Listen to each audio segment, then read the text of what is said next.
Hello guys, আসসালামু আলাইকুম সবাইকে। আজকে আমরা আলোচনা করব টপ 5 অ্যাসাসিন নিয়ে।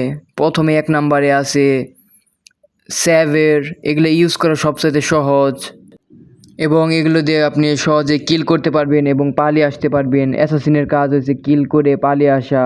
এক নম্বরে স্যাভের বললাম। তারপর 2 নম্বরে আছে ইন। ইন কিন্তু খুবই পাওয়ারফুল একটি হিরো।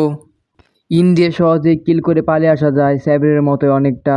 আবার এটার আরেকটা পাওয়ার আছে, কিল করার পর আরেকটাকে কিল করা যায়, তার মানে দুইটাকে কিল করার পাওয়ার মানে ক্ষমতা আছে এর।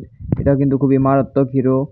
কিন্তু এগুলো হিরো কিন্তু হায়ার র্যাঙ্কে গিয়ে অতটা ভালো না। মানে আপনি যখন এপিকে যাবেন, লিজেন্ডে যাবেন, মিথিকে যাবেন, তখন এইসব র্যাঙ্কে যে এইরকম হিরো ইউজ করা যাবে না।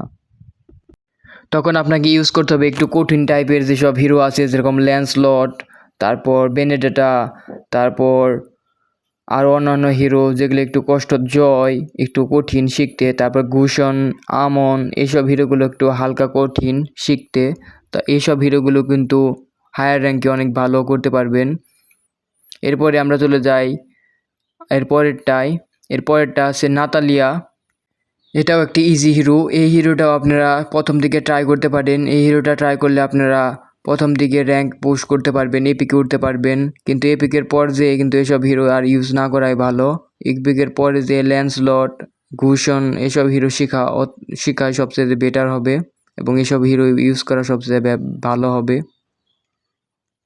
এরপর আছে ক্যারিনা। ক্যারিনা কিন্তু খুবই ইজি একটা হিরো। এই হিরো দিয়েও আপনি একসাথে অনেকগুলো কিল করতে পারবেন। এই হিরোগুলো ইউজ করার জন্য আপনাকে ফাইটের শেষের দিকে যেতে হবে, তখন ওদের হেলথ কম থাকবে এবং তখন যে আপনি ফিনিশ করতে পারবেন। এটা একটা ফিনিশার এবং এটা ফিনিশ করতে পারে, টার্গেট করে ফিনিশ করতে হবে।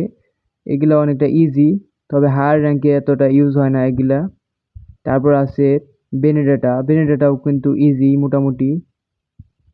বেনেডেটা যদি শিখতে পারেন তাহলে এটা কিন্তু হায়ার র্যাঙ্কেও ব্যবহার করতে পারবেন। বেনেডেটা হায়ার র্যাঙ্কেও ব্যবহার করা যায় এবং এটা অনেকটা ইজি অন্যান্য হিরোর থেকে, যেরকম ল্যান্সলট, গুশন, এদের থেকে অনেকটা ইজি